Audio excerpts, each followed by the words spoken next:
And we're touring this library. Well, this is the newest.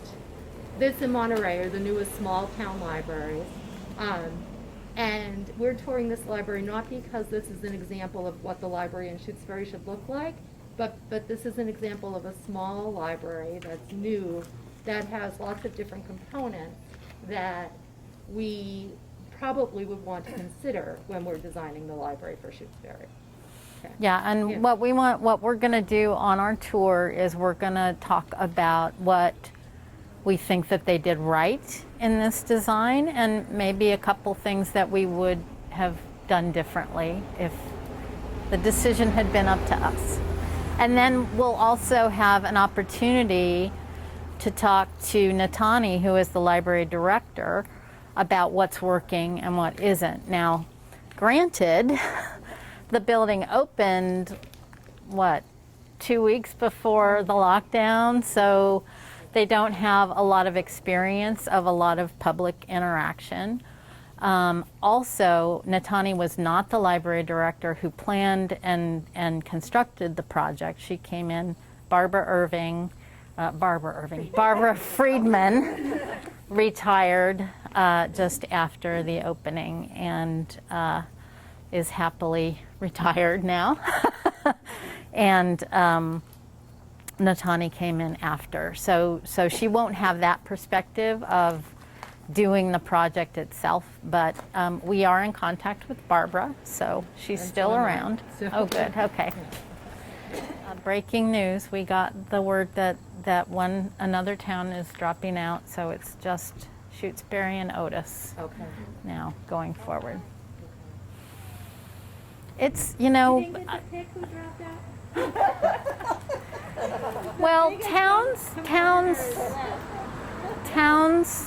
are interested in a project like this, but some towns don't understand the amount of work that goes into it, and I think the other town just didn't have the ability to do what needed to be done.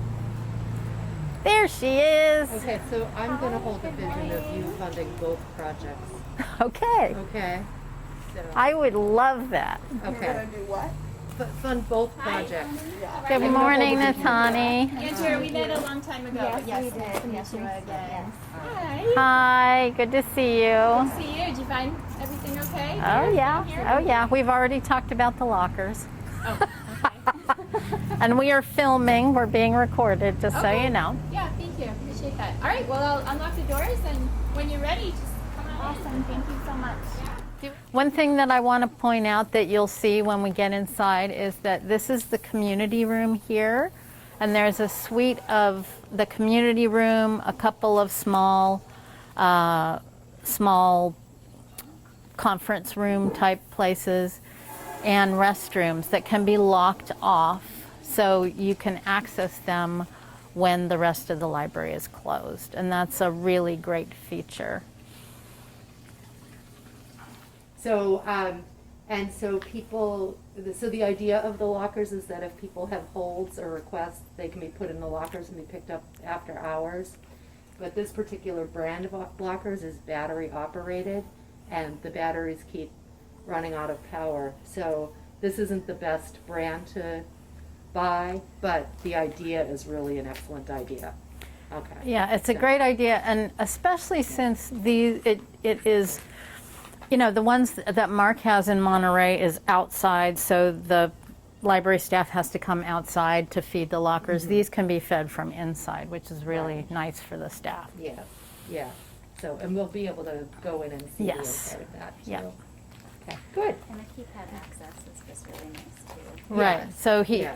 they email the locker code to the patron, Yeah. and then they come and pick Yeah. it up whenever they can. Thinking it's Say 8,000 again? What's the square footage of this one? I keep thinking it's 8,000 in my mind. It's From what we- 8,300. Yes, 8,300. Yeah. I meant to look that up before I left the house this morning, and I forgot. So thank you. I have a list of things. And then right across the way is the Erving Senior Center, which That's right. is about maybe 5 or 6 years old. Mhm. It seems like it's been here maybe 5. No, I think it's closer to 8. Is it really? Okay. But it's still new, you know, and Well, and that's one of the reasons they chose this site was because it was adjacent to the senior center. Right. It's also next to the elementary school, which Yes. is on the other Yeah. side, Yeah. and so there's I a, think they own this parcel. yeah, Yeah, that's why Yeah. they built yeah. yeah. That was great planning. Do you know if they own more than these 2 spaces? I don't know how, it doesn't look like a lot more. So no recreation pieces will be added here, no ball fields? I don't think here, they have around the school area. Before the school, they've got a big field. And I believe there's a path. There is a path, yeah. From the school to the library, so that the children can come for programs and things. So They got a sidewalk out there. Yeah. Okay, yes, okay. So this is Natane. How do you say your last name? Natani Hollis. Hollis, okay. I've been the director here for about 14 months. And before that, Natane was the director in Leverett, right? Yes. For 2 years. 2 years. Yeah. Okay. Okay, so All I right. think we can go in. Yep, let's Okay. go inside. All right. Right, with your big group. Okay, yes. So this is the part of the building that's open when the regular library is closed. So let's look at this first. So obviously there's restrooms here. There's two small rooms. One's called a collaboration space. One's called a business center. Kitchenette, which is used for when refreshments are provided in the meeting room. We don't recommend a full kitchen because a full kitchen kicks a building into a different health code, and there are a lot of extra requirements that you have to fulfill. Some libraries do it anyway.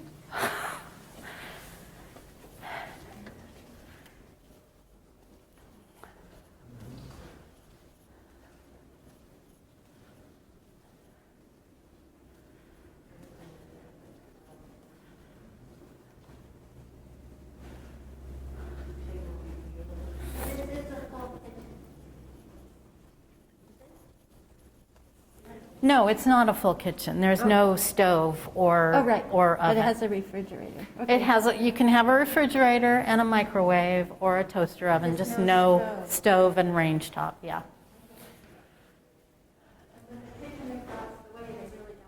Right.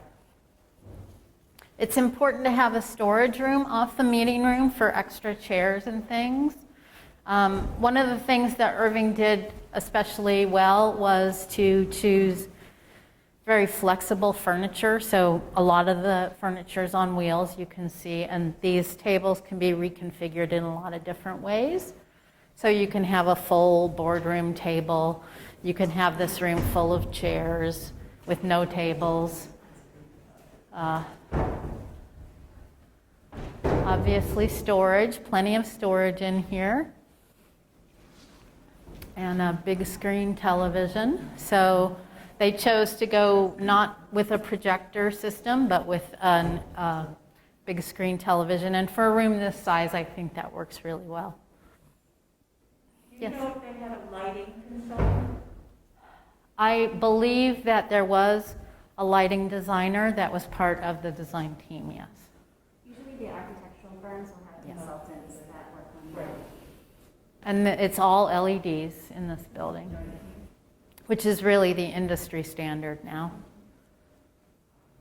There are also shades on all of the windows in case they want to show a film or something in the daytime, and they can do the blackouts. They chose to do manual rather than automatic. So you just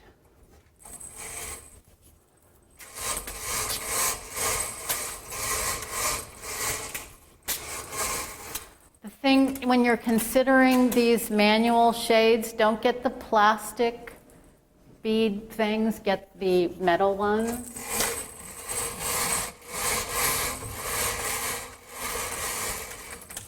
because the plastic ones don't last very long. You'll also notice that there are carpet squares. I don't know if you talked about that already. No. Instead of broad rooms, so that if you do have a spill or anything, it's easy to just take up the carpet tile and examine for maintenance. And then you'll see resilient flooring in the kitchen. Yep. And the storage area. For cleanability. Do you know what the carpeting is made of? I don't know. The brand that I'm most familiar with is Interface, and that brand is made out of recycled materials. So They're making there's a lot of advancement, I think, in flooring materials that are more sustainable, but also easier to clean and maintain. So that's something that definitely will be discussed. yeah, I'm very interested. There's a new flooring product that was installed in Weymouth in the children's room, which is, what is it called? Flotex. Yeah. And it is a flocked, resilient flooring. So it's kind of fuzzy like carpet, and it has acoustical properties like carpet, but you can wash it like a resilient floor. So we'll have to talk with them and see how that product is, how they like that. And there are products that look like wood too, like marmoleum, which is like a linoleum, but it looks like wood. So, but it's resilient flooring, so you Right. don't have to worry about sanding it down and refinishing it. Yeah, and the other thing about marmoleum is it is completely eco-friendly. It is linoleum, not vinyl flooring. So We used some in the town hall, and in the entryway, there was a mat over it. It totally disintegrated. the mat The did marmoleum underneath, we had to tear it up. underneath the mat. Underneath the mat. Is it because water got caught underneath there? There, I think it might That's- have been a cooler or wetter on the concrete, it was applied over concrete, but it was, yeah, so I'm very hesitant about using it. That's interesting because I had marmoleum installed very early on in the this is in the mid 2000s where I was a library director in Washington State, and we had a problem because there were very specific cleaning products that you had to use with it, and if you used any harsh chemicals on it, it destroyed the surface. And they had to have it refinished a couple of times because the cleaners, for some reason, didn't get it. And so I was hesitant to recommend marmoleum because of that, but my understanding was it has advanced considerably since then. So we'll have to find out about. When was the town hall done? About 18 years ago. Okay, so I think the product is much better now in terms of retaining its finish. We used to move it in the children's room in the main areas for traffic, and it seems to be holding up just fine. Yeah, yeah. Is there industry evaluators that you can look at where products are at? Go to a website, look at different products, and find an evaluator who can tell you the pros and cons? I think that probably does exist online, but you know, when we work with the architectural firms and interiors, we'll be going over all of that, and usually they have much more knowledge of each product. Yeah, and the advances that are happening. And mostly what we know is from what's already been installed and how it's held up, so. Right. Any other questions about this room? Just Yes. a comment. I'm not, excuse me, not 100% sure that relying strictly on the architectural firms for the qualities of materials is the absolute best idea, because I'm aware of situations where building projects have had flooring, for example, completely ripped out because expansion characteristics, et cetera, were not something the architect was totally aware of. So my thought would be on many of these products to do it in conjunction with some specialists in those individual areas. concrete specialists, wood specialists, et cetera. It's just a thought. I agree that due diligence is very important, and there are times when architects don't catch, or they're enamored of a new product or something, and there isn't a lot of track record behind it. So I think as much research as we can do is a good thing. Who else had a question? Somebody else had a question. Penny? Okay. How was the size of this room determined? That was determined by the community. They decided how big, what the capacity they wanted. I believe it's about 50, maybe? 85 in this room? I don't know. It does say 85 on the door. That might be the fire marshal's Right. maximum. I don't think you could get 85 people in here comfortably. Penny, did you have a question? I came in late, I wasn't sure what this room was, but. This is the meeting room, the big meeting room, yeah. And as somebody mentioned, there is a larger meeting room just across in the senior center, so they didn't have a need in Erving for anything more than what the library programming needs included. We think the fire capacity is 85. I think it would be difficult to have a program with 85 people in I here. think that's probably standing. Standing Because we're and about a quarter. like cocktail party milling around with a lot of people. We're not going to see 85 people in this room anytime soon, for sure. The other feature that I just wanted to point out is that they designed the counter in the kitchenette to serve as a little seating area for staff to have their lunches, because they don't have a separate staff break room in this library.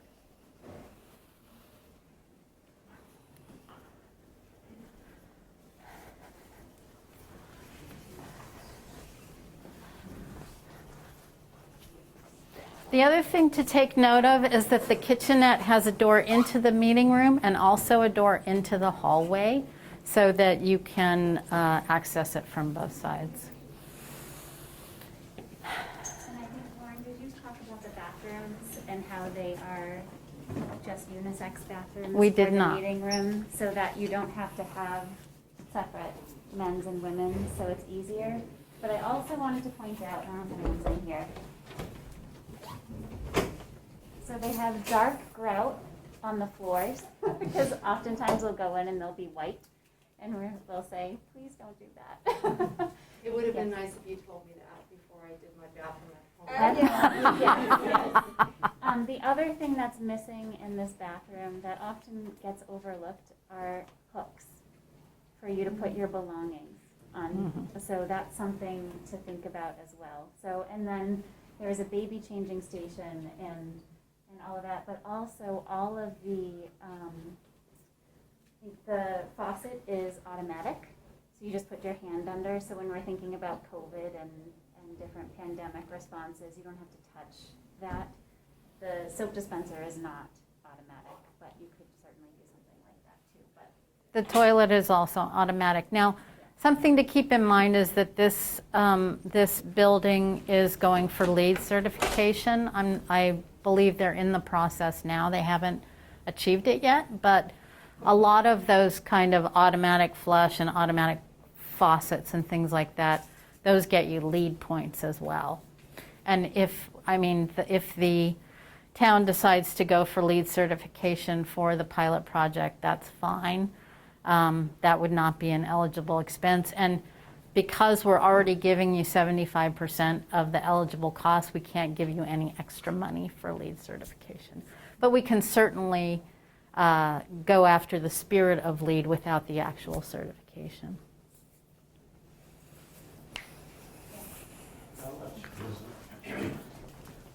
What are the factors that influence the height of the ceiling? It's a pretty high ceiling here. Is there building regulations or just function considerations?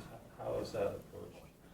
I think it's more of a feeling of openness. It's more of an ambiance kind of thing. If you had a low ceiling, it would feel more cramped in here. It's also It's a single-story building, too. it's a one-story building. It has HVAC implications, in terms of airflow and ventilation in the space. It is a concrete floor in this area, so but you'll notice that, is this concrete or is this? Yeah, this is concrete. There is no reverberation in the space, even though it's all hard surfaces, and I think that's because they used acoustical tile in the ceiling. So acoustics is a huge consideration for all the surfaces in the library. Do you know if there's a pretty strong proportionality between cost and the ceiling height? I don't think so. I don't know the answer to that.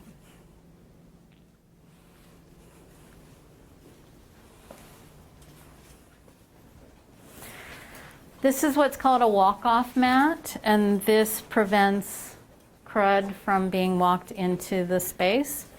And I'm happy to see that it is the width of the door and at least 10 feet long. That is the standard.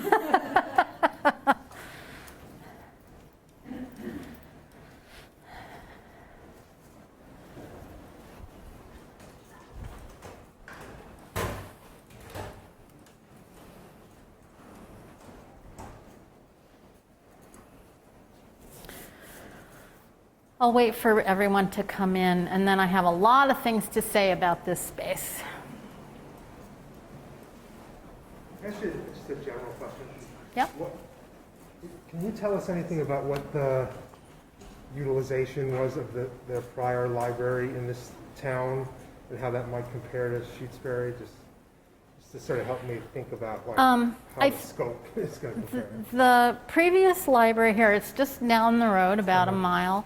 And it was slightly larger, although not a lot larger than Shutesbury's library. I think it was heavily used the way Shutesbury's library is. And Barbara did a lot of programs and a lot of work to update the space as she could. I think it's pretty comparable, actually. It seemed like one large room, and then there was like a small offshoot room that It was a closet, like a walk-in closet size room that they turned into a children's space.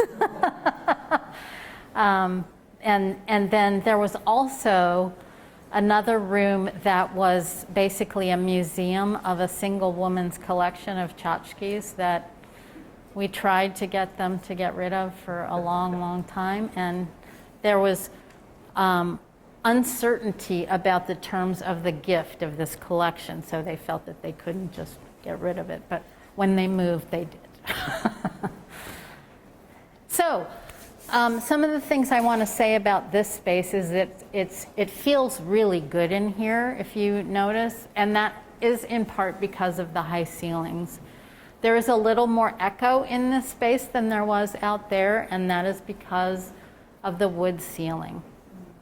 But there is carpet in here, and that deadens the sound a little bit. All of these, are these bookcases? Yes, they're all on wheels. The chairs are all on wheels. The tables, these are all on wheels. So all of this furniture can be moved very easily. The other thing is that these tables, if you notice, they're the same as the tables out in the hallway out there, so they're interchangeable. One of my favorite things about this building is the service desk. And the reason is this desk, first of all, it's not very large. If you notice, it's not a monumental service desk. But my favorite thing is that this, can you demonstrate, Natani? No, it's broken. It's broken! No! Well, the desk is motorized, and you can raise it up to standing height, or you have more to say about that? I'll have more to say about that when we get to meet. Well, no, let's talk about it now, since I'm saying this is such a great thing. So it's beautiful. It's absolutely beautiful. librarians spend a lot of time at a circulation desk. It's one of our workhorses. And so it's lovely to have a natural material to be at. I will say that the staff and I do not feel it's enough space. Where I came from in Leverett, it was a much larger service desk, and it was much easier to use and to help patrons at. So it doesn't feel like enough space for us. That's a personal preference. The auto feature, this desk was custom built, and they installed an auto up and down feature, which I'm here. I'm not, a carpenter, but there's so much kind of carpentry work that was done to install that and to have these three pieces together, that something I think went a little bit funky with that, and things could fall down the side, and that actually broke the auto feature almost immediately. The carpenter came and took that away and has been working on it for about 3 months. I just asked for an update because unfortunately when it broke, it was in its lowest setting, and I have staff that have back issues, and so not being able to raise that or at least have it a bit higher has been an issue. I do have no manual overrides? There is not. Yeah. So I would suggest that auto electric things are great, but as you say, have a manual to be able to, worst case scenario, be able to do what you need to do. Because again, it is the workhorse. And I do have word from the carpenter that the parts that he got from the factory have come back, and he's hopefully going to come in this week. But in general, with contractors, it's a very, very slow process right now. I understand that COVID has impacted that. So I would say just be prepared for anything that can break, probably will break. And you want to be prepared for that. Okay. Can you talk more specifically about why you wish it was bigger? Do you wish there was another service point? Do you wish that there was more storage in the desk? What are the aspects? Yep, definitely storage is a big one that we're missing. We just brought in a little filing cabinet. It's enough for right now, but we wanted more. There's some issues with the way the book drop is configured here. I'm told that some of the PowerPoints were put in, not in the places that they were initially intended. So directly under there is a PowerPoint that we've kind of endeavored to cover up because it's both a tripping hazard and a little bit unsightly. So this is meant to go under here, but we've taken it out to cover up the PowerPoint. But of course, when you have things like summer reading or programming, you're giving away prizes, you're giving away things, and there's not much space to be able to entice people to the desk. One bonus that we have gained space recently is we had a desktop printer here before, and now we have the nice units over here. So that has definitely given us some space back, which we're very happy about. But in times of COVID, right now the town of Erving requires us to get people to sign in. So we have that here. We have things that we want to display. So it would just be nice to have a bit more space. These, of course, don't help matters. Right. They confuse people, but the staff and I are more comfortable keeping these in place for now. So I don't see those going away. Even things like hand sanitizer, they take up every little, little ounce of space. So just so You're mentioning space. Yeah. I have to assume you're also talking about the surface area, the actual surface area. So that way, that's something that can be added to, which is really great. So, Yeah, there's plenty of space behind there to reconfigure if necessary. But Natani brought up one thing that I want to mention, that she said there's an outlet on a floor outlet underneath this. One of the problems with planning any building is that you have to determine where the power outlets go way before you figure out your furniture. So that's just a flaw in the design process. So architects and librarians do their best to locate the power where they think it's going to happen. Flexibility in power is a really big issue in any building, but especially in libraries. So that's just something that we're going to have to pay a lot of attention to. And I just want to mention a few more. So if you notice this, there's no lip. Oftentimes, you know, if you have an architect designing your desk, which we always say, please don't do that, they will put a lip to hide everything. But ergonomically, it's really difficult for staff and for patrons to have to reach over a lip to be able to pass things back and forth. This way you can just slide the book right straight towards the Yes. patron and And vice versa. The other thing that you notice is that there are 2 exit points for staff. And that's really key because it is for workflow efficiency and for customer service efficiency, so that you don't have to go all the way around and do that. Some librarians like to have gates on either side, but has it been fine just being open? Do you Oh, find of course. I mean, you get your toddlers wandering Yeah. back there looking for a job. But other than that, yeah, it's clearly delineated that kind of safe Yeah. space. Absolutely. And the flooring behind it is also a resilient flooring. For standing, does it have any properties for long-term standing? I so don't that know. it's safe? I don't know about that. I mean, it feels like quite a, Well, this is Hard actually surface. carpet here yeah. behind the desk. So sometimes for long-term standing of staff, you might want to consider something behind the desk to help with that fatigue of standing. Obviously, you can get chairs that move up and down, but oftentimes staff like something that will be a little bit less So hard. ergonomically, I could definitely see how this could definitely help and help people's backs and everything else. Just wondering, because you do have a lot of children that come by here, is there any danger at all about this thing kind of moving up and down and then kind of being a little too close to the desk while it's being motorized and moved or anything? I'm assuming you don't do it when someone's standing, like that it would be Yeah, I wasn't sure adjusted for the. if maybe it's Right. Yeah, to be honest, we've had it operational for so little time. Right. And especially since patrons have been able to enter the building again, that we really haven't had Gotcha. to test that. Yeah, I understand. Yeah, but it's okay. And there will always be an ADA height counter as well. So even if you have one Right. side that goes up, you need to have a service area that's lower as well. Now this area over here is intended for displays and the bulletin board and that kind of thing. So I think at least in the planning stages, the idea was that the things that you want to display here would be over here, and that's why there wasn't a lot of space devoted for that. But we all know that things don't always get used the way they're intended to be used. So you can see that there's a beautiful view. So as you enter, you see green, which is lovely. This is all glass. It has those shades also for glare.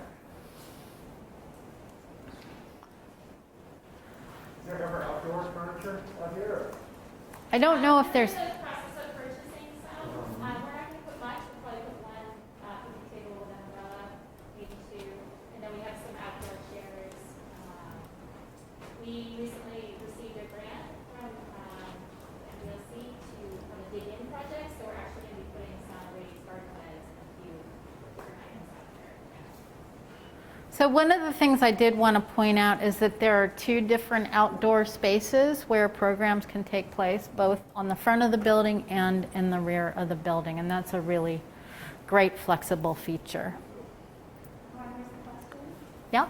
You know the orientation of the building is I don't remember what the orientation is.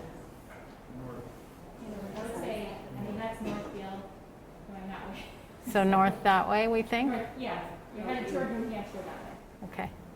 If that helps. Are there any awnings on these spaces There are. outside? Now, it would be nice to have some capacity for shade. It's a very hot patio up the back. So, for the meantime, we'll probably borrow tents from the recreation. But that is the reason that there are shades, so the glare doesn't come inside. I have to say that when this building was planned, COVID had not happened and we weren't thinking about outdoor programming as thoroughly as we are now. So probably some kind of shading device out there would be a good idea. Yes? This may seem a little trivial, but I'm curious about the transition of the flooring surfaces, because your chair is part on one surface, part on another. It seems Yeah, there's Or definitely, roll up. yeah, there's definitely a little Yeah. issue with rolling back. Yeah, I was thinking like if you had somebody in a wheelchair too, that's. Yeah, yeah, Yep. and this border is kind of narrow, Yeah. I think, compared Yeah. to the working desk, so, Yeah. I agree. Are you able to push it back, or your floor units for electric and data up closer? There's electrical right here. there. Yeah. So this is the other thing about the electrical plans and looking at that with flooring, because Mhm. I'm sure that what they meant was the transition to take place somewhere where it was one. You know, so those are the things that happen unfortunately, that you have to keep an eagle eye on. Yeah. And the devil is in the details. Yeah. And one of Andrea's favorite thing is transition thresholds and how well do they work. Well, 'cause I'm always thinking if someone's in a wheelchair, if someone Yep. has a walker or a cane, Mhm. like those transitions can be really hard. So thinking about Yeah, and if you're sitting at that desk all day and you're Yes, and moving rolling in and back out, and Right. that would make you Right. crazy. Yes. Does this building depend on mini splits for heating and cooling? I see them here. Yes. it's a VRF system. Exclusively, so you don't have a central boiler or something like that? No. It's a VRF system though, right? So it's variable refrigerant flow. So it runs off of refrigerant. Yeah, Yeah. yeah, mini, Which is mini very, split technology. yes, it's very sustainable, so, and energy efficient. Have you had any kind of issues with indoor air quality since COVID began that you know of? How is your ventilation system? None that have been raised with me, you might be able to confirm this, but I was told that the air fully circulates 4 times an hour, which is. That's a good number to know. Yeah. And I also believe the town used COVID relief money to put in The MER 13 filters? I'm just forgetting the name, like the technology. Are you talking about the bipolar ionization, or are you talking about the, what's the other one? UVGI. Thank you. Oh, you have UVGI. Yeah, so Great. all the towns Okay. are- Nice. town buildings, UVGI is a band of ultraviolet radiation that sanitizes the air. UVGI is dangerous to humans, so you can't have it out in public space or in any usable space, but if it's inside the HVAC system, it sanitizes the air before it comes into the space.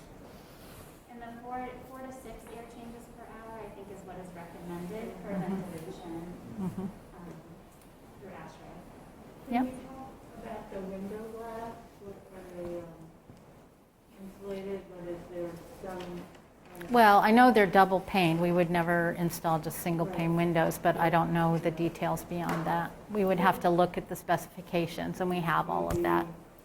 It looks like there is some sort of film. It looks like there's a bit of a film, yeah.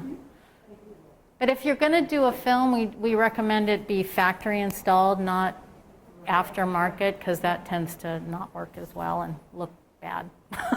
So, yes. Is there a backup generator? At this, Yes. and what does the backup generator power? Is it just the meeting room suite? I don't know. Okay. But that's all I was looking You'll have for. to find out.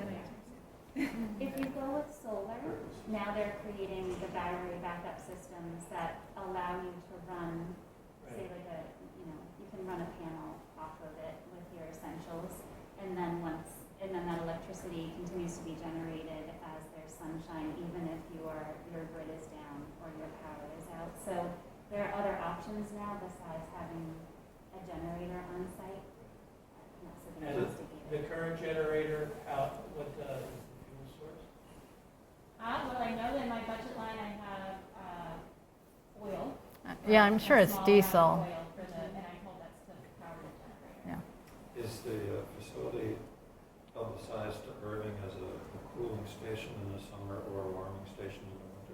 It hasn't been delegated as such, but I would imagine that would be coming, but no, it hasn't been. Well, that's the point of having the generator, is so that you can cool, heat, and power in the event of an emergency. Now, I think I've told this group this before, but I'll say it again. We do not recommend the library being designated a emergency shelter, because there are, again, a lot of technical requirements that you have to fulfill if you have that designation. So that's why we say heating, cooling, powering center instead of emergency shelter.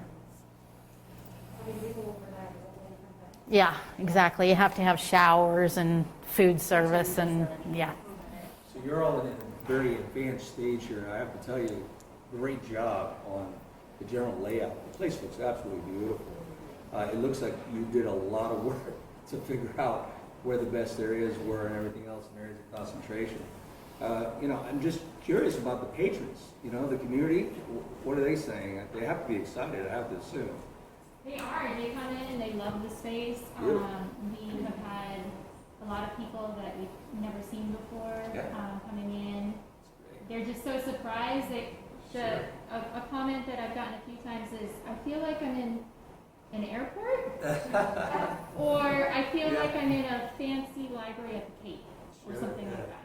Very nice.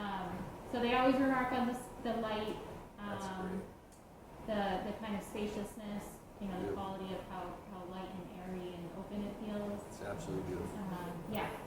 There's some people that are truly awestruck when they come in, mostly because they had no idea that it was even here, Sure. and that it was being built. So yeah, thank you for asking. Awesome. Thank you. So one other thing I want to mention before we move into this side of the library is sight lines. One of the things that this building does really well is good sight lines. So if you're here at the desk, you can see into the children's room, you can see over here into the teen room, you can see part of the adult stacks. It's very, very easy to monitor with one or possibly two people. So let's go over this way, unless there are other questions.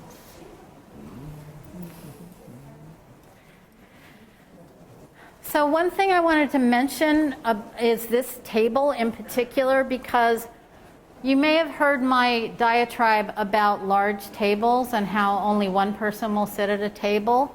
And this is a solution for that. This is a way to make a large table work for multiple people. And it's very simple. It also has the added benefit of being a droplet barrier now, even though that wasn't part of the design at the time. When did this open? This opened just before COVID hit, so I think it was... March 2020. There you go. So this is the teen room, and you'll notice the barn door. So this can be pulled shut if there's a noisy activity going on, or pulled open. It's fairly simple, just a space with collection and some seating. Everything's mobile again. Well, no, the seating is not mobile, but the table in the middle is, and this table is. You will also notice that they decided against a lot of desktop computers. It's mostly mobile technology in here. They do have a couple of desktops out there, but they have laptops for most of the space. Can you share what the rationale for that is? The rationale is that you need to have a couple of desktops because there are people that prefer that kind of stability. But for flexibility, moving into the future, most people would rather take a laptop to a comfortable chair and sit and work at that. So a patron is allowed to work on, take a laptop to any Yep. comfortable seating area? Yep. Do you know what percentage of the patrons are children, teens? I don't have those demographics in my head. The intent of this was to tour the building. I can get you all that. We have the library building program from Erving that we can share with you, and that will have all of that information in it. Let's let some other people come in here.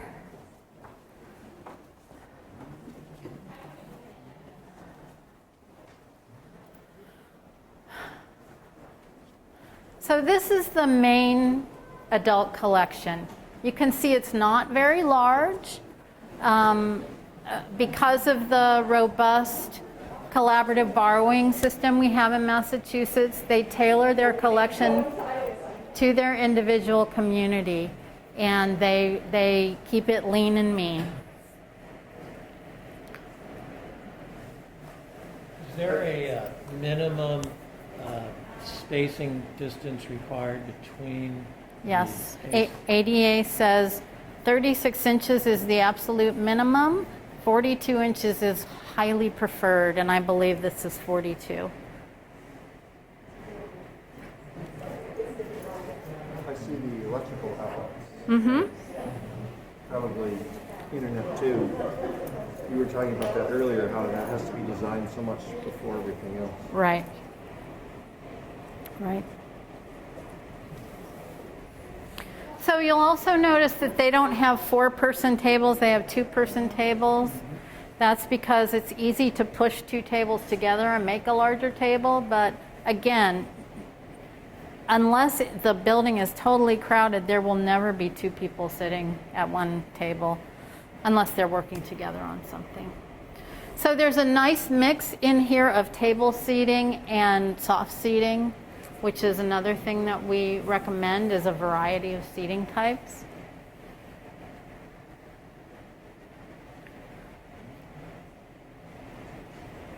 You can hear the ventilation going, but it's not too obtrusive. You can also see that they have a very unobtrusive security camera system in this area because there is not a direct sight line from the desk into this area. So there's a monitor at the desk? We'll have to ask Natani how that works. But you'll notice that even those little tiny windows over there have shades, because we want that, we want to be able to block any glare that comes in. Concentrating seating areas near the windows.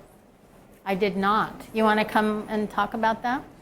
Sure. So, as you'll notice in this building, a lot of the seated areas are close to the windows, and that's because of something that they call biophilia.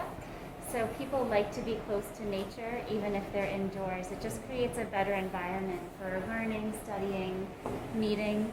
So what they've done here is they've moved the stacks over to the areas that don't have a lot of light, natural light coming through, and views of the outside.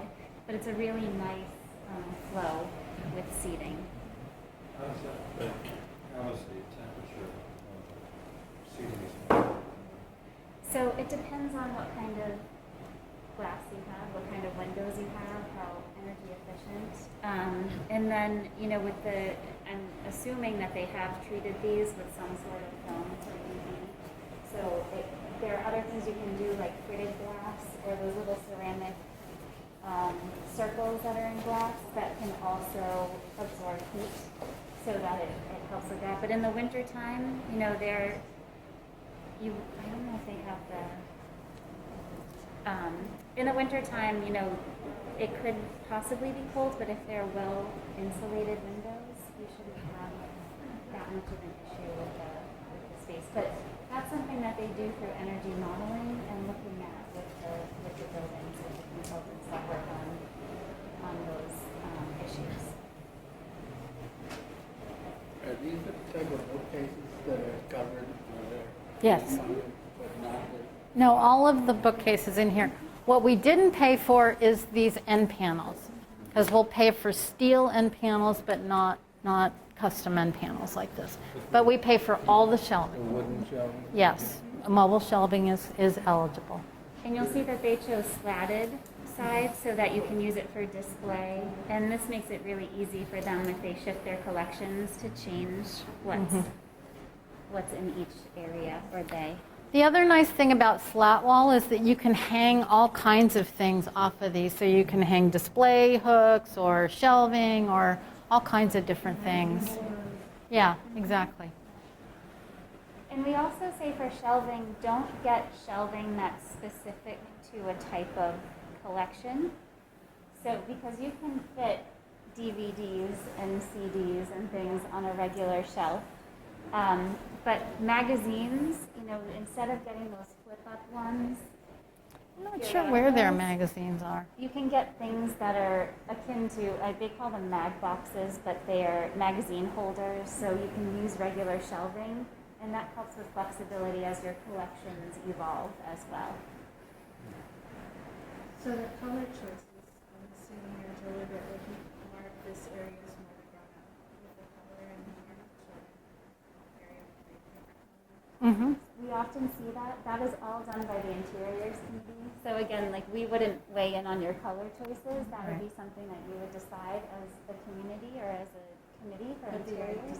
But the idea of, you know, one library that does it really well is the Dudley branch in Boston.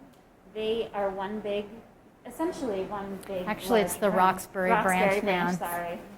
It's in Dudley. It's Nubian Square now. Sorry, that's why it's not Dudley anymore. So it's Nubian Square, Roxbury, and the Roxbury branch has, since it's one large open room, you can tell which area is which based on the colors when you walk in. Yeah. So if you look at that online, you can find it online. It's really fascinating, and it really does help with that. Wayfinding. You know, it's wayfinding, but it's intuitive wayfinding. So you don't have to necessarily look at something on the wall to tell you, you know, that might be the children's area. Right. Is archive material on microfiche, is that a totally outdated technology at this point? No. No, there are newer ways of, you don't need the large machine anymore. They have smaller microfiche and microfilm readers.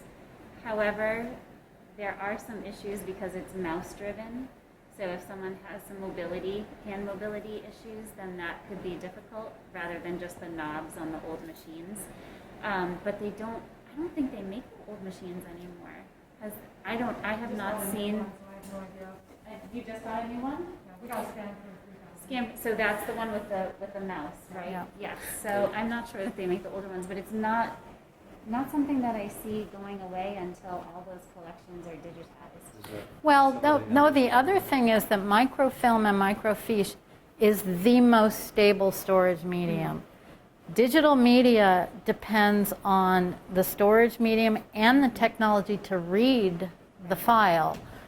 Microfilm is still the archive standard because of those digital issues. I don't know the answer to that. I don't know if they had those collections, if they had an archive collection before. I don't think they did. We can ask Natalia about that. Yeah. Okay, let's move into the children's room.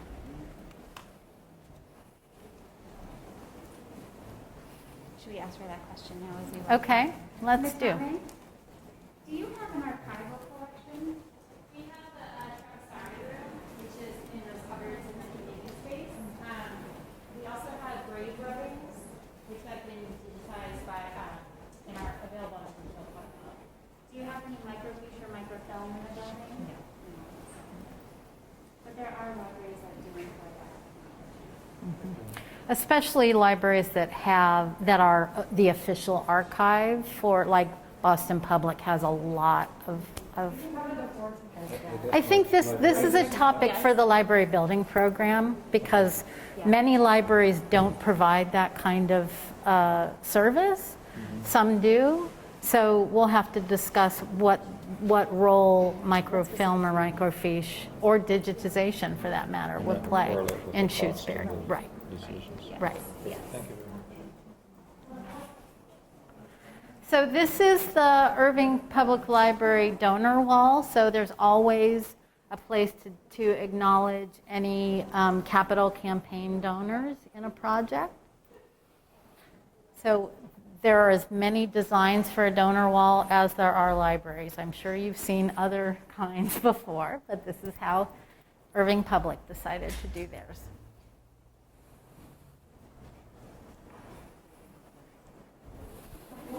Notice there's a sink. This is plumbed in here. The idea is that there would be a coffee service here when there's not a virus raging.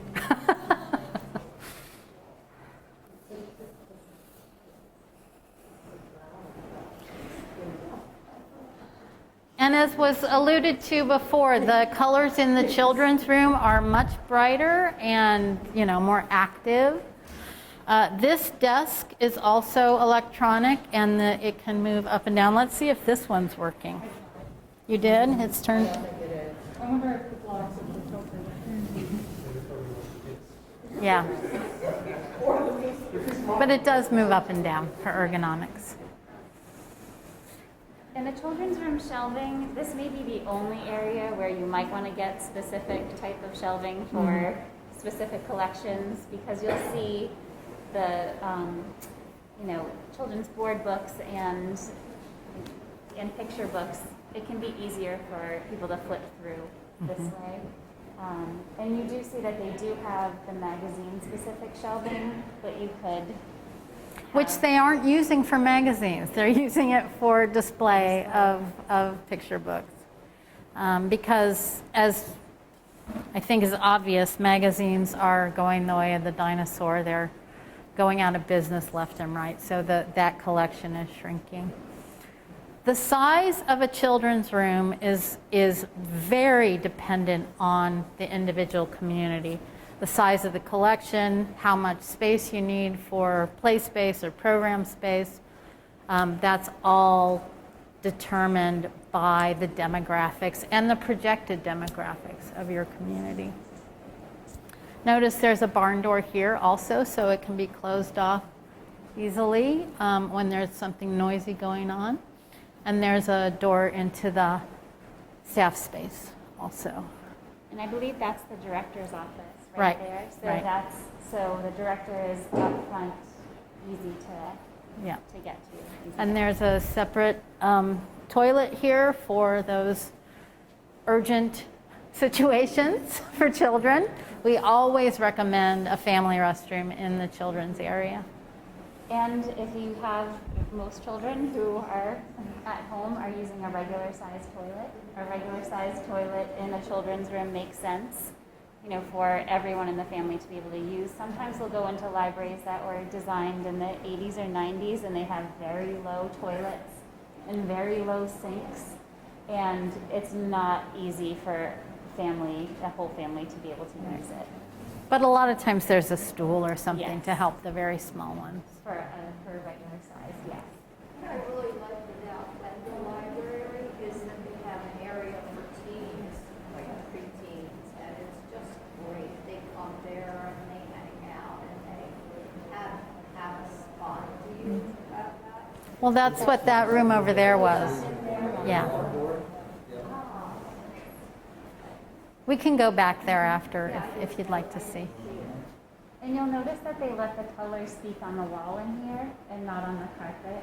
So that's something, and then with the carpet, they looked for something that would be able to conceal, any little, dirt or whatever it may be as well. And I have to say, and this is my personal preference, is getting bright blue and bright yellow shelving would not have been my choice, because that limits the flexibility. If there was more or less shelving needed in this space and more or less in another space, you can't just move some of those units out because there are these bright colors in here. If you had chosen a neutral color shelf with a bright colored end panel, for example, that would be more flexible. And for your shelving in this room, you want to make sure in a children's room that it's lower, because we'll go in sometimes to libraries and they'll have shelving heights that are as high as what were in the adult collection, and it's really difficult for children to be able to access those. Yeah, I believe the shelving over there that's taller is a parenting collection. It's not children's collection. So that's another trend in libraries, is having a parenting collection in the children's room. Yeah, my question, when I was a kid, our library had a floor, like rug area, kids were on the floor. I think that's over here.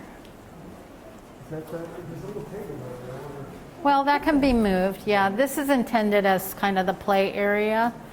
There's also a program room over here that we'll go into in a minute. But that is still like a feature of Oh, yeah, children's library. definitely. A lot of Definitely. libraries took things out too because of COVID. Yeah. Right.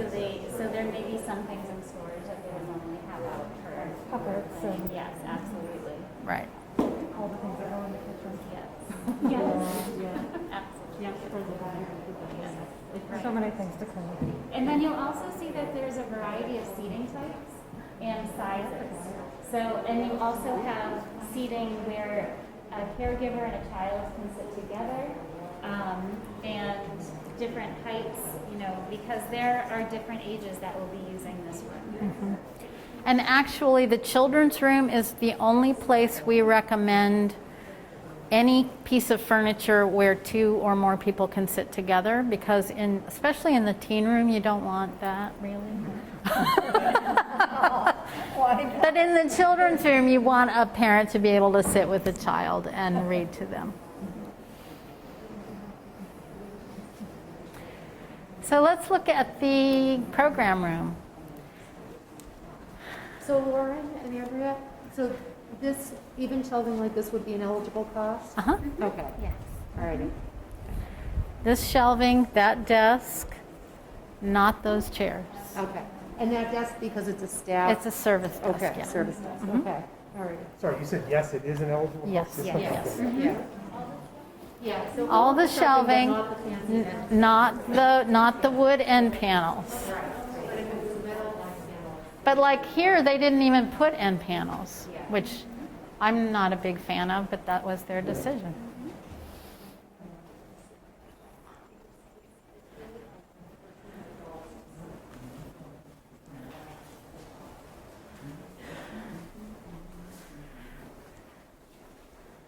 I'm going to wait for some more people to come in here.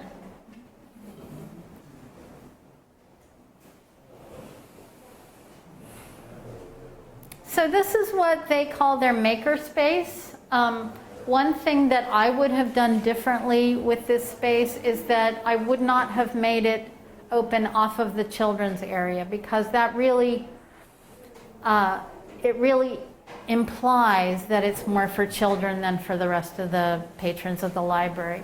If it was located more towards the main lobby area so that it could have access off of both spaces, that would open things up a little more. But this is where they are having craft activities. They can also do story times in here if they have a big story time, because all of these tables, yes, they're all flip-top tables that can be nested against the wall. They're all on wheels. These stools are all stackable. There's plumbing. There's lots of storage. They have this charging station here for electronics. I mean, the idea for this is not that it be specific to one kind of activity. Even though there is a 3D printer there, the room is not designed around that 3D printer. It's designed to be flexible to accommodate as many activities as possible. And there are no outlets in the floor here, it seems.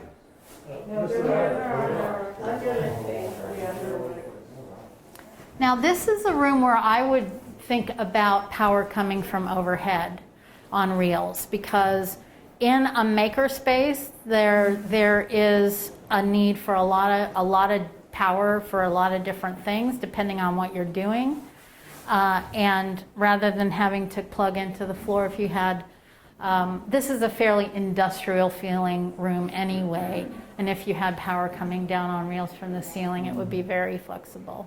Where do you keep the tools? In the cabinets Oh, back they- there. okay, I see, gotcha. Understood. Did you say, what kind of floor is this? This is marmoleum.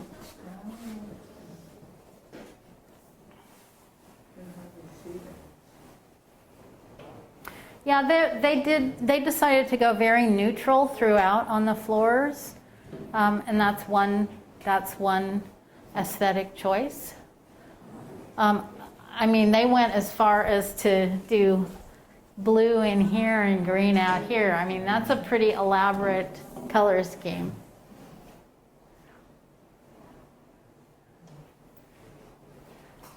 What's that door to? That's I think that's it's either storage or some kind of electrical room. It might be locked. Yeah, it's locked. This is, or it might be to the staff area. It's to the, no, there is space.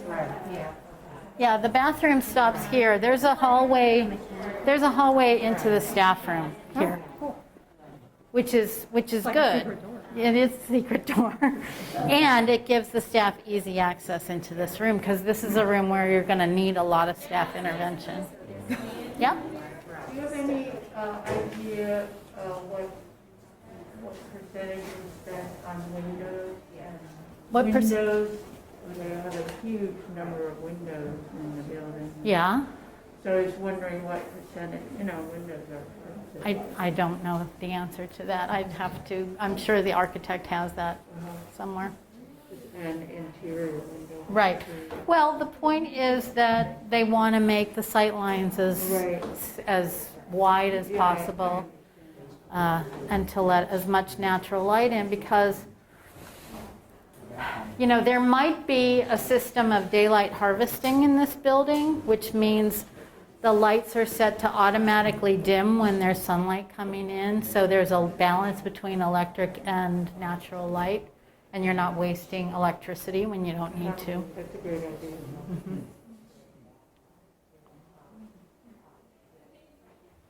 I have another question about the furnishing. So what in here would Let's let some other people come in here. Sorry? What furniture and fixtures in here wouldn't be grant funded?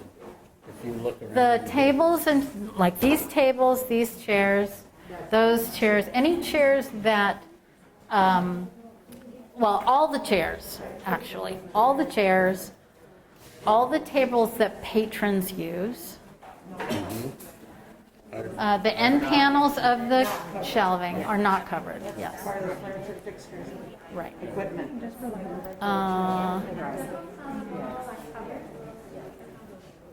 The hooks, I don't know. Maybe, I don't know. No, I think those would be equipment, so no.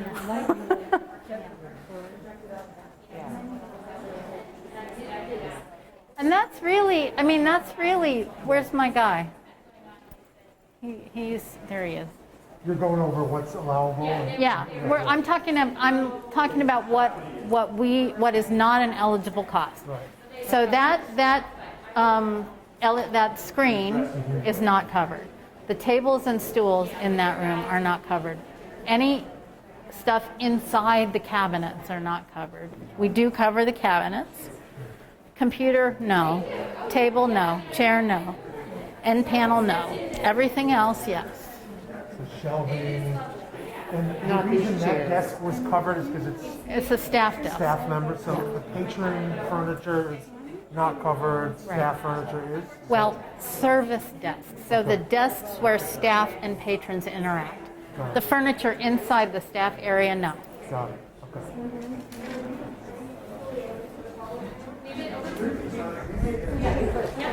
If you ever have a question, just ask me and I'll tell you, yes or no. Yeah, we've been open by appointment since October 1st. Yes. Okay. So we were having people in here all day, every day, but Maybe just that different, yeah. thing that was talking about the airflow in here. Uh-huh. If I don't want to sound like an idiot, but if I were a patron, this airflow incredibly frustrating. It's strong enough to turn pages, but makes it cold. When you do the planning of a library, does that, how the airflow works, actually where it goes in the room, how strong it is that part of the planning process? That is part of the HVAC design, and I want to say that there is demand control ventilation happening in this space, which means that they have it turned up on purpose because of the increased need for indoor air quality monitoring during COVID. During normal operations, when there wouldn't be a pandemic, it would not be this high. Oh, okay. Okay? Thank you. Yep. Are we ready to go see the staff area? Natani, do you have one question though from over here? Yeah, Is of the course. solar array powering this building? Yes. Both buildings? As far as I know, only this building, yeah. And that solar array is not covered because it's on the ground. If it, actually, when we did this building, no, it wouldn't be covered even if it was on the roof. But for the pilot project, if it's on the roof, it will be covered. There's a charging station out there for cars as well, and would that be included? I don't know the answer to that. That's equipment, I think that's covered by a utility grant though.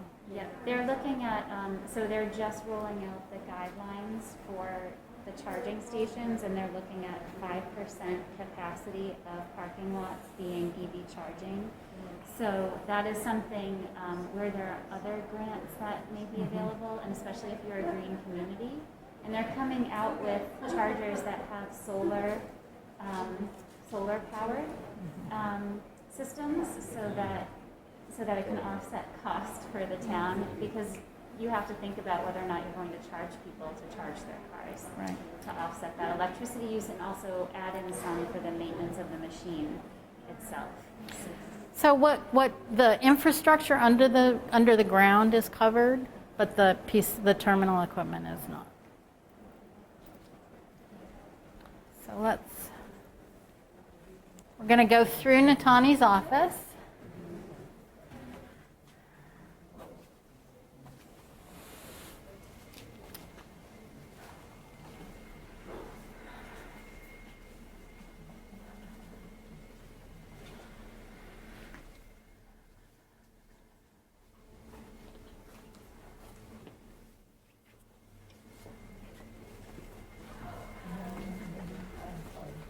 So this is the back of the book drop, and this is where the lockers open into out there. And you'll notice that this can be closed. This is a fire-rated enclosure because you have to have, any time there's a penetration through the building where people can put stuff in, it has to be fire-rated, because there have been instances, believe it or not, where people throw little bombs into library book drops.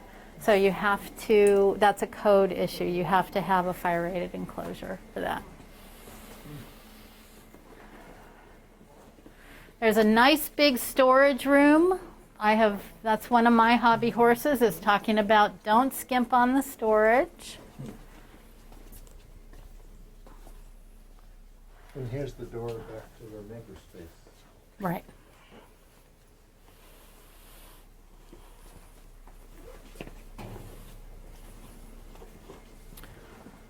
And then down here is more mechanical spaces and an emergency exit. So I believe this is,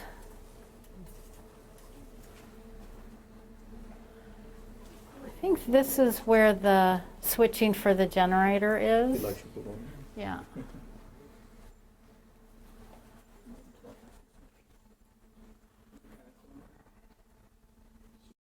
This is a really nice surface for the delivery bins when things come in, and it's almost indestructible. You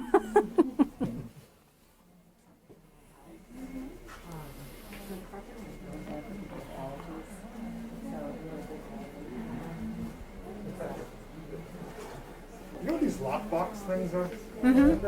You know what these lockbox kinds of Oh, things are? you weren't here when we were talking sorry, about no, I those? missed that, yeah. Yeah, those are lockers, so people can put things on hold and request that they be placed in a locker so they can be picked So up they can after just- hours, Oh, that's so whenever. smart, Yeah, yeah.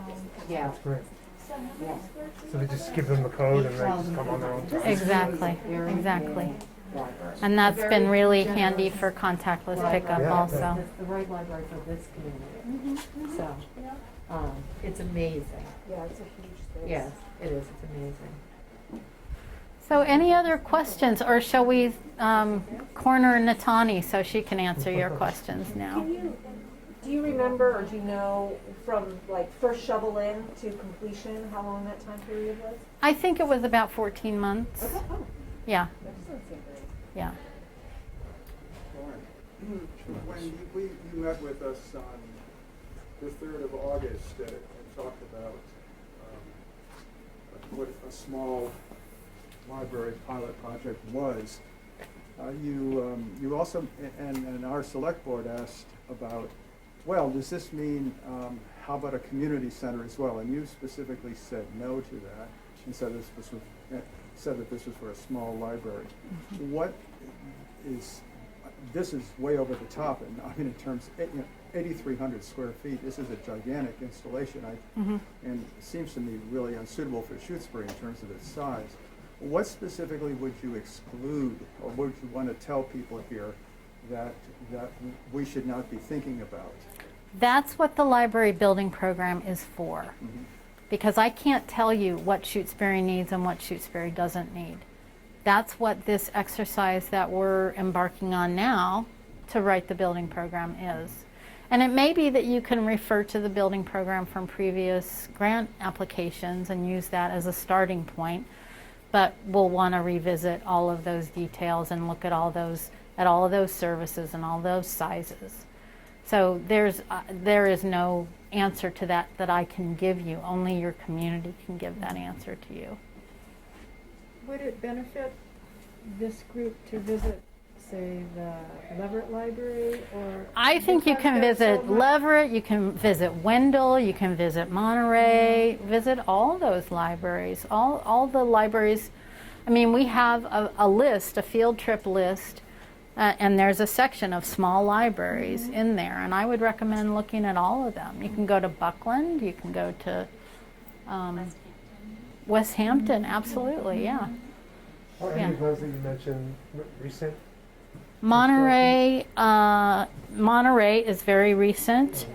Wendell was, I think, 2010 or 11. What was the other one you mentioned? Leverett. Leverett was a little older than that. Buckland was in that same, like, early 2000s time period. When I mentioned Leverett and Wendell, I was wondering if they were built long enough ago that there are different considerations that the program looks at now than when they built. There are different considerations now, and I have to say that I don't know Leverett that well. I do know Wendell, and what's great about Wendell is that it was built with maximum flexibility. So you can really see that it's held up. It has adapted. It's really well done. Okay, thank you. And is there cost information about this project that's available I to can us? get that to you, That'd be yes. really helpful. Let's see that.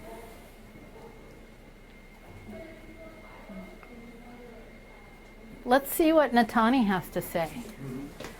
So Okay. the two questions that I have for you, and then I'll open it up to everybody else, is what do you love about this building, and what would you do differently if you were starting over? Okay. So I probably would, I'll repeat this. Librarians work really hard, and some things we need to work hard for us all day, every day, and that is a circulation desk. The circulation desk has not, whether the staff and I just haven't found our groove with it or what, but that has not been an ideal layout for us. Something as simple as the book drop, it feels a little bit like it was done cheaply, and we need that to work hard for us every day for both us and In what patrons. way is it not working? So the front, the drop area was a bit On the outside? Yeah. It was sharp, and we actually had, and one patron actually cut their hand on it. It's not intuitive how to use it, to the point where before I got here, somebody had put stickers on. You shouldn't have to put a sticker on a book drop to show how to use it. You're talking about that book drop right there? Just behind you outside. Yeah, yes. And then the actual, I know this sounds simple, but again, I'm just going to repeat it. We need these things to work really hard for us, right? So inside the bin that collects the items, again, I wouldn't have chosen that one. You have no way of getting underneath it, and as you put items in, it goes down, but there's an edge around it, so we've lost mail, we've lost DVDs. Once a week I climb under there and kind of get my hand in there, and you shouldn't have to do that. No, you should not. The lockers are an excellent concept, wonderful. None of them work right now. They are Just in terms of like code and opening and closing? It's something that we went over in detail earlier. Once the recording is done, I'll tell you all about it. So they're battery operated. I would definitely 100% recommend getting lockers. Patrons love them. They're so convenient, but I would not recommend this model or this make. I wouldn't recommend battery operated. What else? Again, hindsight is wonderful. I would definitely have thought about the outdoor space a little bit more. The patios, I gather the building committee are not super happy with the patio material. Our custodian during the winter, when she was snow blowing, that's a kind of a loose gravel surface, and it actually sent gravel flying. So she couldn't snow blow right up close. She had to actually get in there with a shovel. That's good to know. I think it was a material that they hadn't used before. What would you like to see out there? Out there? Yeah. I would love to see like a sunshade, one of those sunshades from one corner to the other. I think that would make it more of a hospitable place for people to use. It's very hot out there. Obviously, it's going to be lovely when it's colder or cooler, but I think with COVID, we're never going to go back to not having outdoor programming as much as possible, and it's just enjoyable to be outside. What else? I think with the parking is a little bit. So if it's dark out, you don't really necessarily want to walk out and then you don't know what you're walking into in the parking lot. So it would have been nice to be able to see the parking lot a bit more from where you leave and enter the library. Is there a video system on the parking lot? We do have a security system, so we have cameras that we can view at all times. Yeah. Is that a lighting issue? Not having lighting? Is there not lighting? No, there's lighting out there. I mean, it's not super strong lighting because I guess it's with the green certification. It's not, but that's a very minor thing. It's just come up a few times. So that's what I would have changed. But what do I love about the space? I mean, I love the fact that it's open and bright, and I feel like we have room for everything, but that things kind of flow together and they blend together. Having meeting rooms is wonderful, absolutely wonderful, for the potential that they offer us to be able to have that relationship with other town departments. So town departments will come here and use our meeting rooms.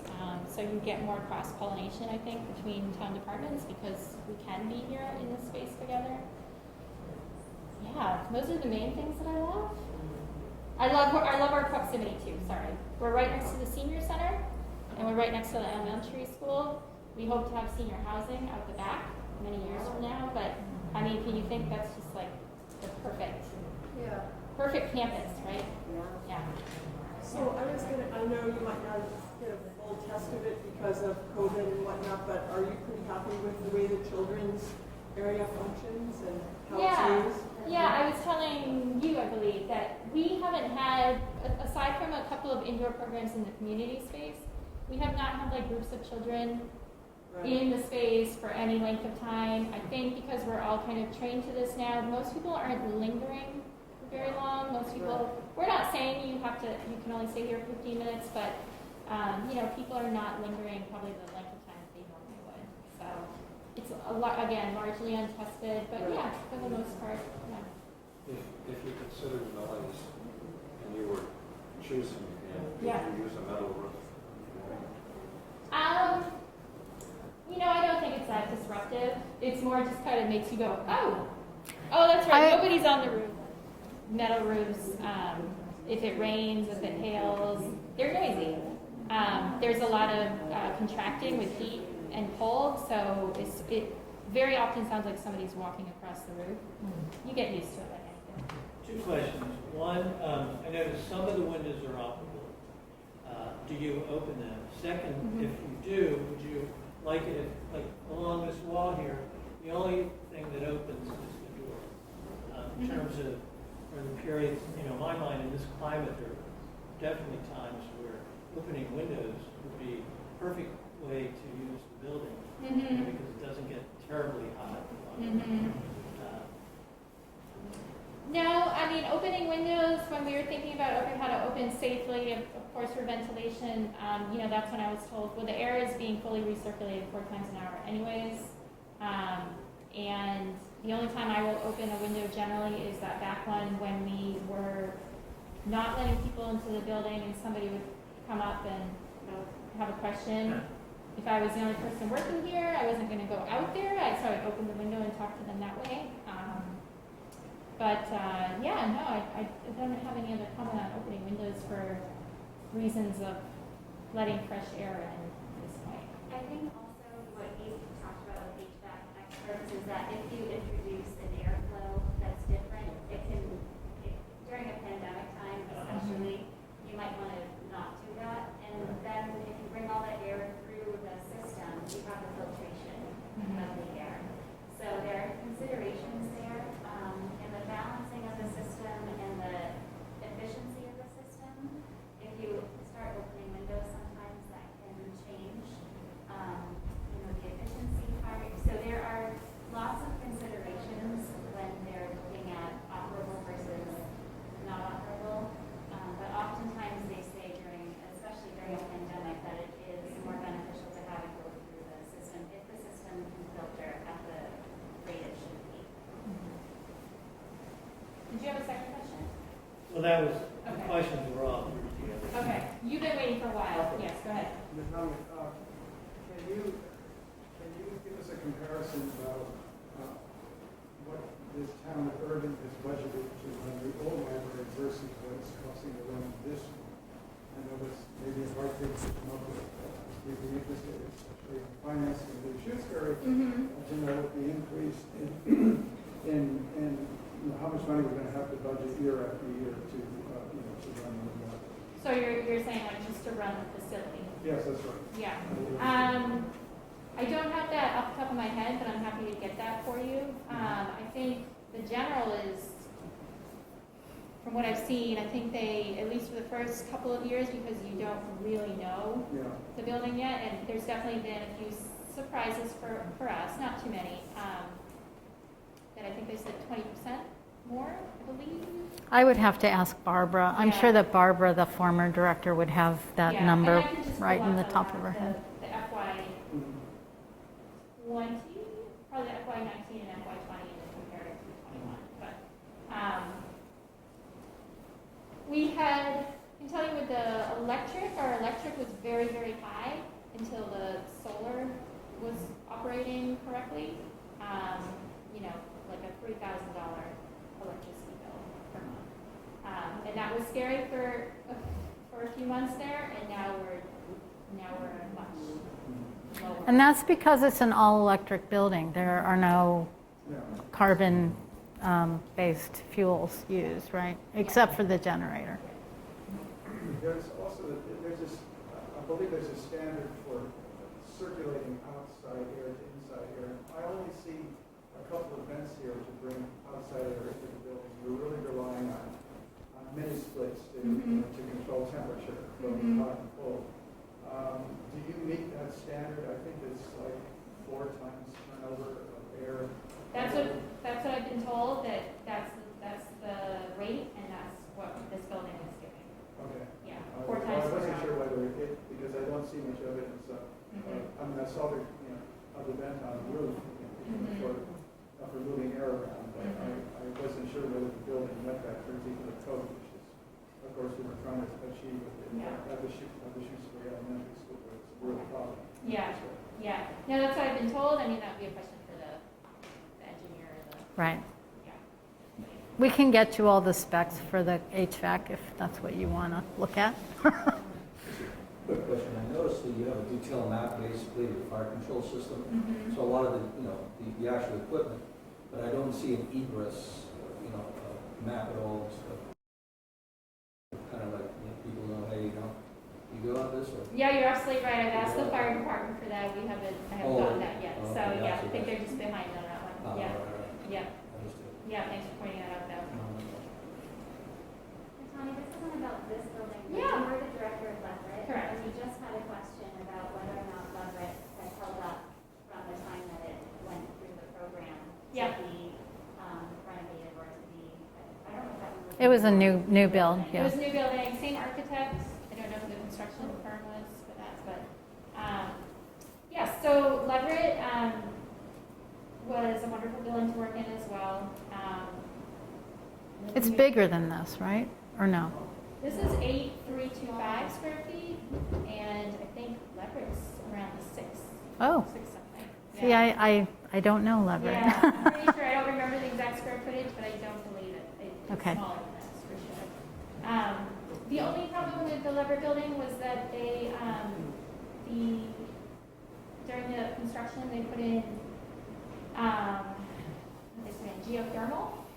And at the time, geothermal was a relatively new, particularly for non-residential use, and that didn't go well. So you could go back and look at the trustees' minutes for the however many years. I'm sure we have all the reports, yes.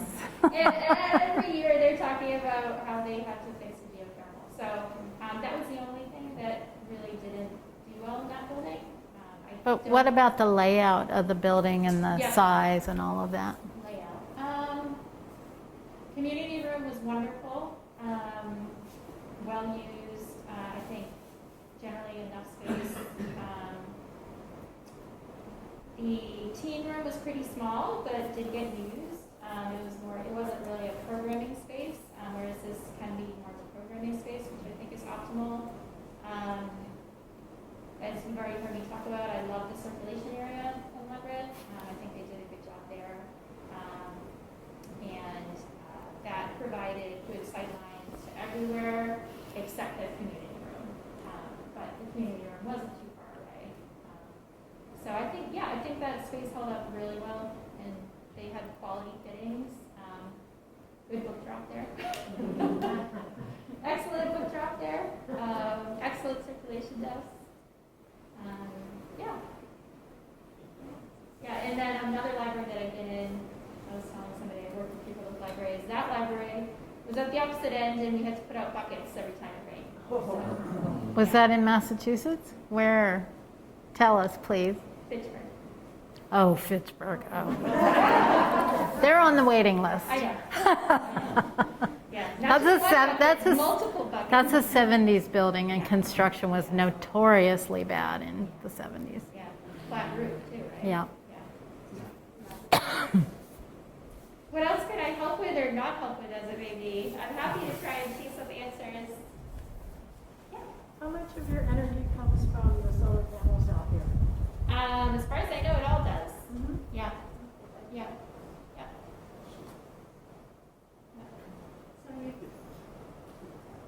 Yeah. You're new here, Yes. so you might know the before and after, but what's your general sense for how the community is accepting or taking on it? What they feel in general about what you have here now versus what was here in the past? Yeah, I think it's apples and oranges. I'm told that library was such a small space that 5 people in it felt crowded. They had rodent problems. They just didn't have the space to really do anything. And people come in here, and it's almost like they visibly relax. Like so many people walk around going, "This is amazing," with their hands out. I think COVID has been a real bummer for trying to figure out what we're doing That makes it a here. harder question, just because it's, Because people want to come in, they want things to start happening, but then it's not really safe. So it's hard for staff, it's hard for patrons, it's tough for planning all around. But I feel like I keep saying to people, especially when we weren't open for a while, this building building is going to be here for a very long time. It's just one very minor part of its history that, you know, is unfortunate, but that's the way it went. I think Erving, I just saw on the FERCog site that Erving's population did decline by about 50 people. And Franklin County is one of only 3 counties that have had population declines last year. I think the population growth for 20 years is 2,600. We're at about 1,700. But I think building a brand new library that you can do so much with is surely going to be a good thing for a community that is trying to attract new families, you know, people into the area. Erving has a bit of tourism with Laurel Lake, and we have people that come from out of state. And I had those people in this library over the summer, which was really, really fun. And those people, you know, I had a family from Texas, they're like, we've got nothing like this. This is amazing. And they were already talking about coming back, when they come back next year, coming to the library. So I think that's a good thing. I think that's a really good thing, yeah. Yeah, it's got an exciting future. I just feel like right now we're just kind of, we're not, you know, we're not there yet. We're untapped potential. In a sense that the actual facility itself encourages more people that may not have been interested in or used to libraries. I feel like it encourages people to use libraries or not use one. I think it does. I have had people that use the senior center. The senior center is a big deal here in Erving, and was closed for most of the pandemic and has recently opened. And so people are back there again, and then they come here and they're like, oh, I just saw this, and I thought you know, I don't have a library card, but I should get one. You know, I've had several instances of that. Last week, I think it was last week. No, I was on vacation last week. The week before. On one day, we had 12 new library card sign-ups. It was like, what is going on? Did somebody like put out a, you know, I pictured like someone out there with a sandwich board. How about you get a library card? So it's slowly happening. I get a lot of people from the Montague area coming by and saying, couldn't wait to get in here. You know, amazing, beautiful. So yeah, the word's getting out slowly but surely. I think we are attracting people. No, we're part of Smithby Marks. So we can give you a card, but then we'll set your whole number of your store.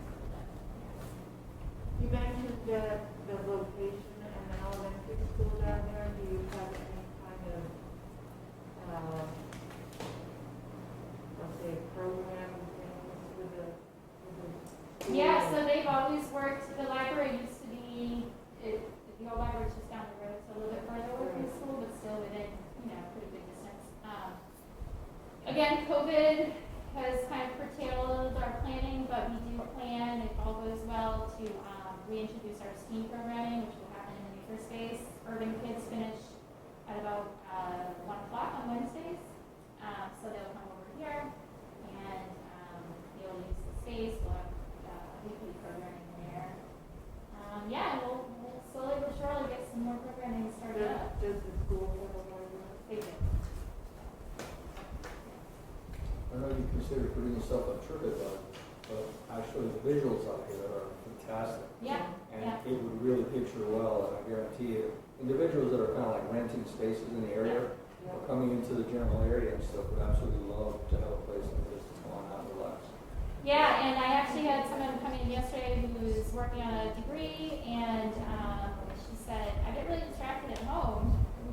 Can I come in and just use the space to study? And I said, sure, and if it's not reserved, we'll go into a meeting room, you know, knock your stuff out, work hard in there. So she was super excited about that, which I think was part of, you know, having those meeting spaces in there. More and more people are working from home. We didn't have Wi-Fi access outside of the building when I first started, but then we used COVID relief funds to extend the Wi-Fi so people can access Wi-Fi outside as well. Yeah, patio, parking lot. Yeah. Yeah.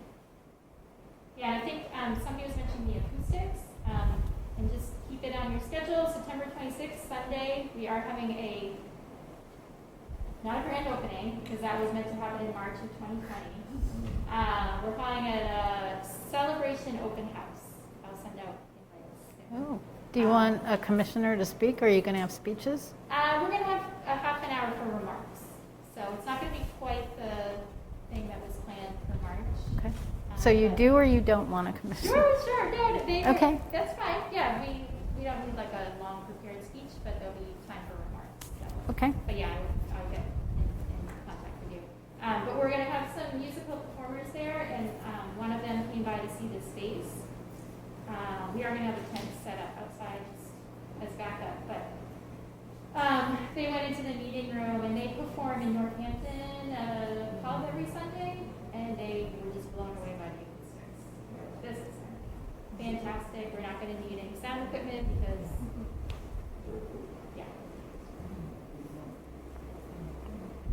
What else can I help with? I'm always here if you want to just, shoot me an email or give me a call. We're open 1 to 7, Sunday through